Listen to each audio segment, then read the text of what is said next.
If you're struggling with getting started writing a paper, this video will explain the process that I use to get me past my writer's block.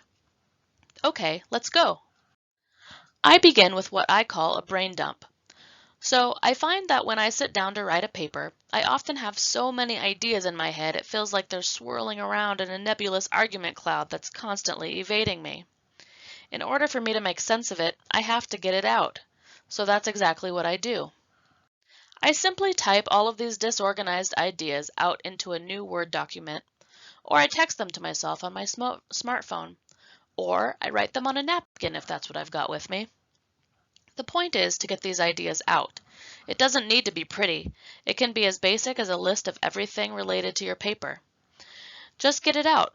Dump your brain on the page. It's surprising what you might find in there.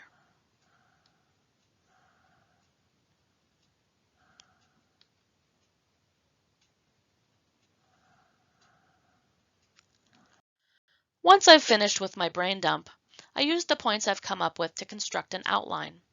An outline is simply the structure that you plan to follow.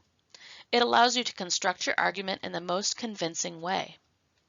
An outline is the map you follow to reach your desired destination, a well-argued, logically flowing, convincing, finished paper. Sometimes, to create my outline, I print out all of my brain dump lists and cut them up with scissors. I lay out all of the pieces on the table and put the ones that are related to one another together.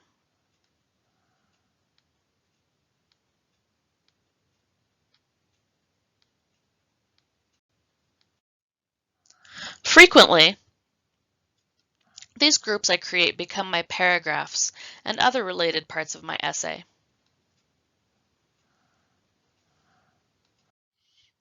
As I start putting my ideas together logically, it's not unusual that I discover my main argument.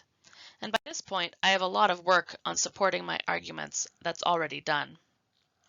Once you have an outline, work on using concrete evidence to fill in and flesh out the main points of your argument. This is the time when I write a draft of my thesis sentence. As I write the body of my paper, I will bring in quotes and specific examples from my text, research, or situation that bolster my argument. After I've written the body of my essay, after I have sufficiently argued my point, and after I have written my thesis sentence, then I write my conclusion. In my conclusion, I like to tie up any loose ends and make my final statements. I like to end with something that makes the audience think or somehow remain engaged.